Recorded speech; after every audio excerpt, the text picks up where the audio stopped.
Greetings, my fellow warriors. So, there's like a couple of some stuff what we already know, but I would like to mention, and some people always don't know. And there's some stuff that I don't know, and some people do know. So it's normal. But this is what we know, and it is interesting. We know that Fannie Mae and Freddie Mac will be uplisted or IPO at New York Stock Exchange. First, we know it is New York Stock Exchange because there was an announcement on the website that is a requirement for New York Stock Exchange. So that is number one. So we know it's not Texas Exchange. We know it is New York Stock Exchange. We know that for Fannie Mae. And we know that ticker FNMA and FMCC will be listed in New York Stock Exchange. Maybe at the beginning FNMA and later FMCC, but both of them will be listed in New York Stock Exchange. But we also know that junior preferred shares, FNMAS, FMAT, FMCKJ, will not be listed. And most probably they will be converted, not most probably, they will be converted to cash. They will be called to cash. What is the cash value for them? We don't know that. Now, we presume there's a couple of options.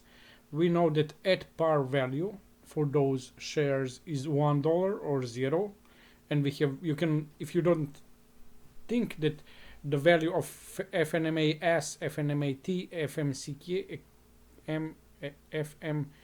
FMCKJ, whatever it's, but junior preferred shares of Fannie Mae and Freddie Mac, we know that their value is $1 or 0 at and you can, if you don't believe that, go to Freddie Mac website, look for 10Q statement and take 10K and 10Q.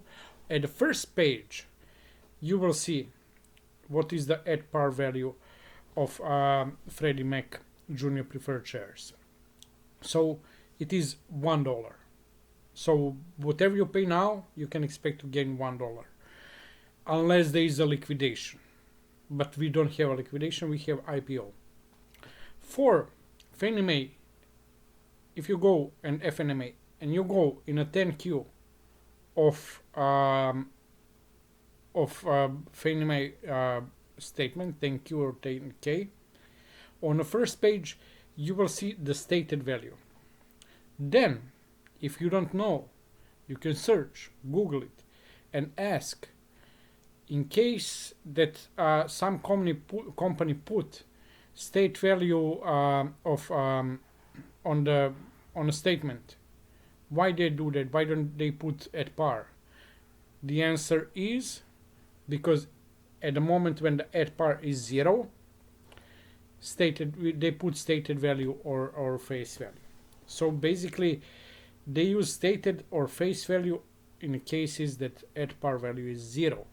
So the value of junior preferred shares of Fannie Mae and Freddie Mac is 0.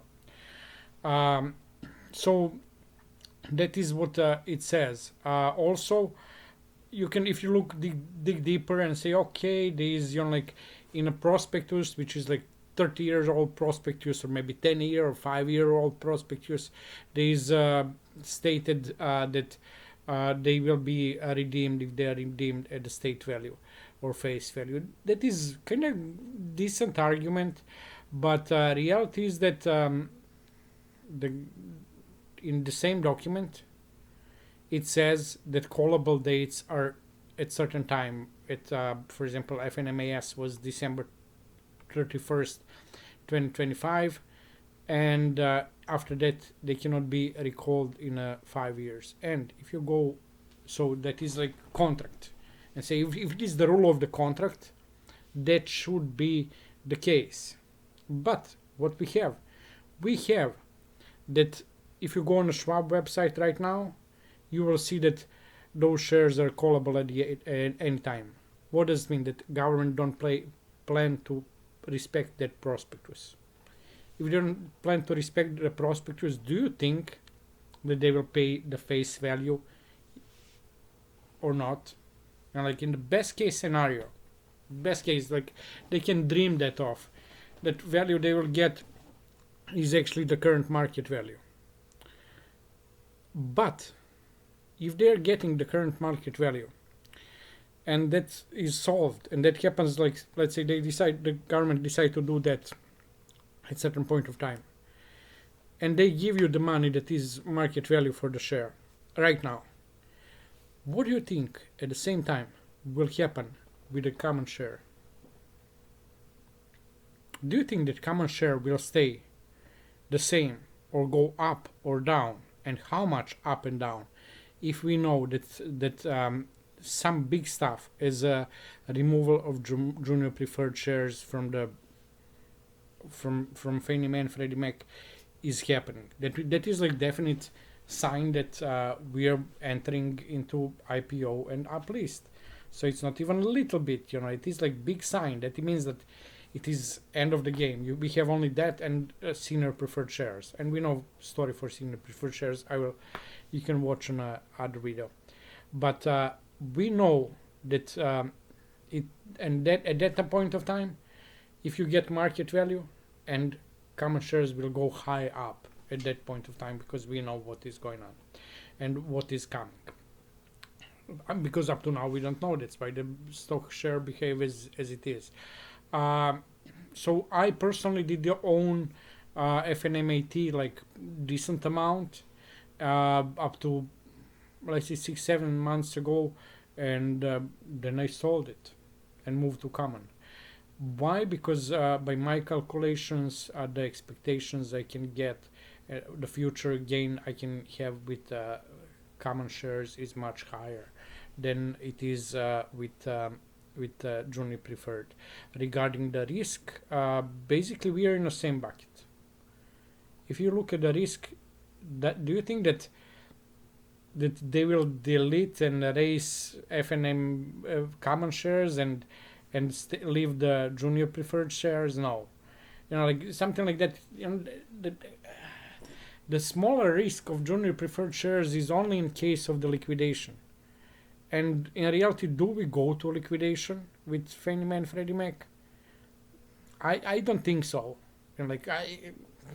I don't think so. If you think like that, then yes, be in a junior preferred shares.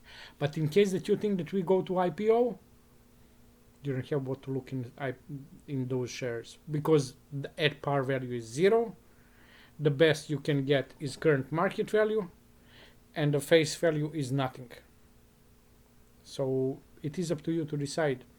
And I said, like, I decide for myself, and I move everything. Especially, like, to tell you frankly, what broke me, because I took and I had those common, and I was like 80% in the common and 20% in junior preferred shares, and it's when it reached certain point, like actually when it was around $15, 16, I took and say, okay, I have this, and I see, oh my God, this is growing like 10x in 1 year.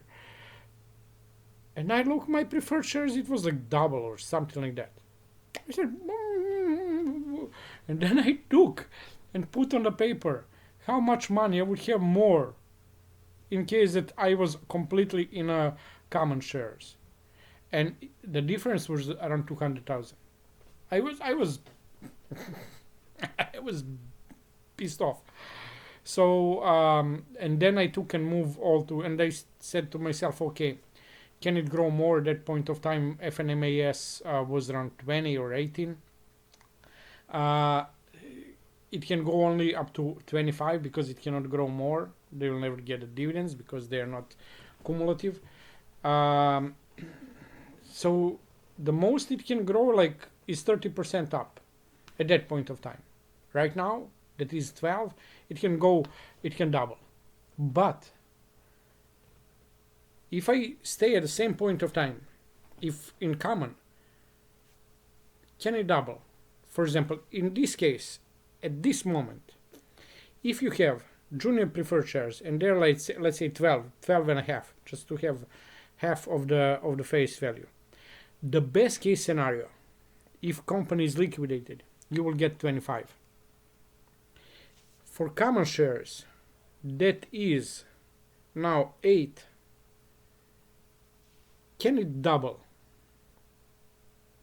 Can it be 16? Just to remind you, a couple of months ago it was 16. Can it be more than 16? Easy.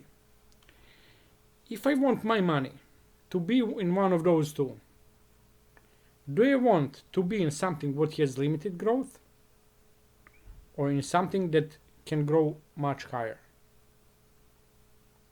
That is also on top of that, have in mind that on Schwab website it says that junior preferred shares are convertible only in cash, so there is no converting into common. So that story is out of the game. Stay well, my friends.